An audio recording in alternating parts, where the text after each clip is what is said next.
keep coming. Sisters and brothers, I have been the subject of some vicious attacks by the New National Party over the last 15 years. Over the last 15 years. When I came back to Grenada from Canada in 2000, it started. In 2002, when I came back, they told the nation, Mr Burke run out of Canada from avoiding tax evasion charges in Canada, and the Canadian authorities are looking for him. That was the first story, and that I can't go back to Canada. Then they said that after the collapse of the Grenada Revolution, I took $6 million from the treasury and I ran out with it. I passed through St. Vincent and I went up. With $6 million, I never carried in a briefcase, in a bag, or in my shoes. I don't know what I carried. Maybe in my shoes. I carried $6 million and I ran off to Canada, passing through St. Vincent. I don't know if I went by boat or plane. In 2003, they published 2 images of 2 naked men. 2 naked men, a white man and a black man, hugging a picture that's stark naked with Mr Burke's face on the black man. I don't know how many of you saw that image. Trying to paint me as a homosexual. 2003. Of course, at that time, my big son is 12 years old, my young son is 7 years old. And they have to face that kind of indignity. Yeah? This is what has happened by some of our opponents. In 2003, they started another rumor saying that I pulled a gun on my father. In 2003, they said I pulled a gun on my father during the revolution. My father died in 1971. My father died in 1971, but I pulled a gun on him during the revolution. So I guess I exhumed the body and I pulled out the gun. That's what happened. Yeah? In the same campaign, they published letters that they said I wrote to Bonaccord, and Bonaccord wrote to me from prison because of a plan that we had to destabilize the New National Party government. When I came back to Canada, all of this was being published. When we came back from Canada, we were renting a house in Raleigh. About 4 years later, we built our house. We were saving up our money and so on, and then we went to build the house. As soon as we built the house, they said the government of Taiwan gave me money to build a house. In the 2008 elections, they recycled another rumor saying that I had stolen money from the treasury, and they started peddling the idea. In the 2008 election, within 1 month of becoming the Minister of Finance, they started a rumor that I had taken 6 months' salaries from myself, and I said that I don't know if the government will crash, so I'm making sure I take the money before I start working. In 2010, they published a series of forged documents which appeared to come from banks, offshore companies, financial authorities, and so on, saying that I had bank accounts in Panama, Turks and Caicos, Cayman Islands, Bermuda, and I had millions of dollars in these bank accounts. In 2011, we had a piece of land in Wester Hall and a piece of land in Fort Judy, which we bought when we came down. We sold the piece of land in Fort Judy, and we used the money as a down payment to build a house in Wester Hall. Went to Cooperative Bank and got a loan to build the house.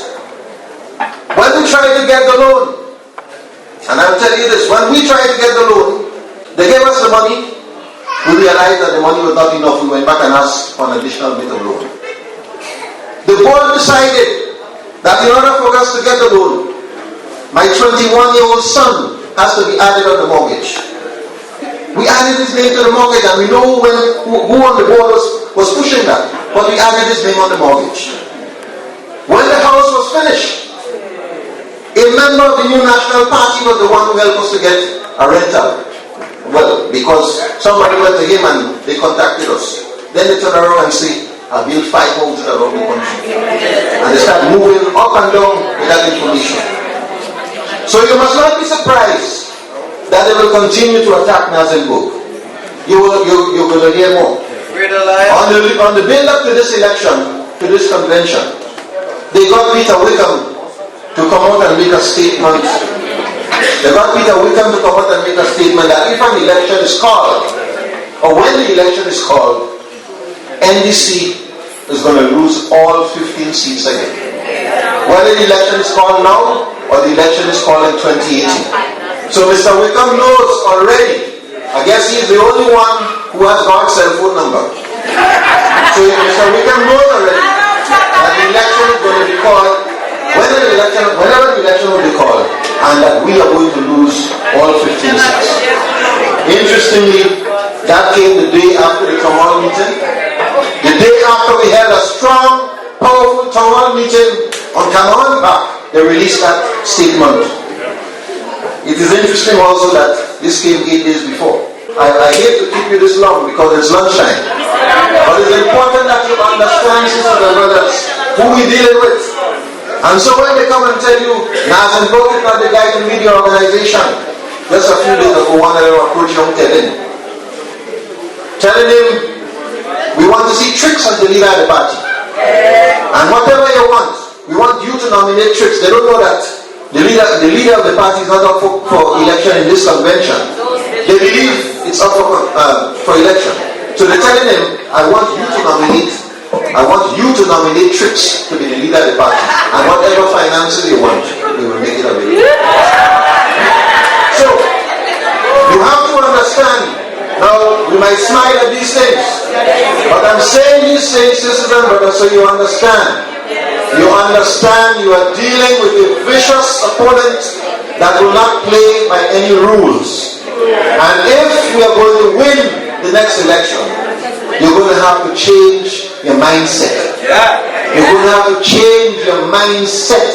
You're going to have to realize you're dealing with a fierce, ferocious opponent who will not play by rules. And so you're trying to be a nice boy, and somebody come and say, well, Nazim this, and Nazim that, and so on. And you think, well, boy, maybe, I don't know where we're going, maybe we have to change Nazim and so on. That's what they want to see you do.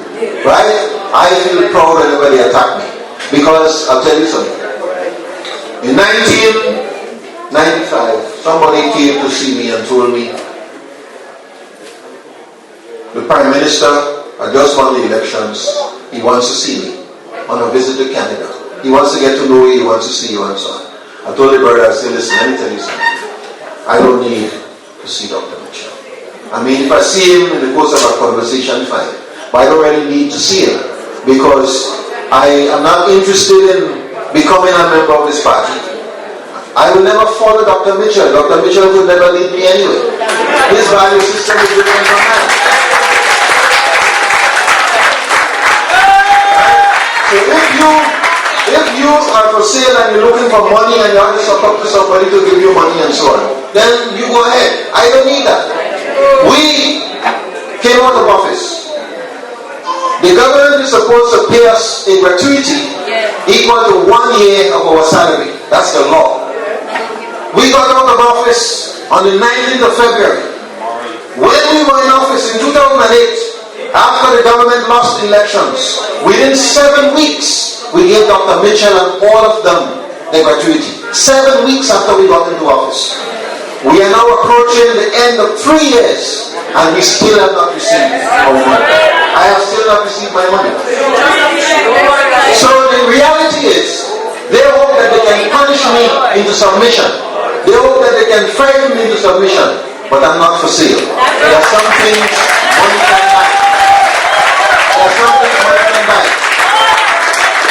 Comrades, I can tell you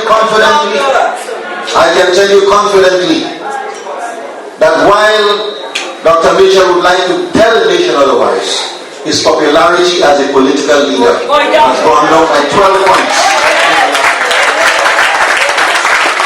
And I can also tell you confidently that my popularity as a political leader has gone up 14 points.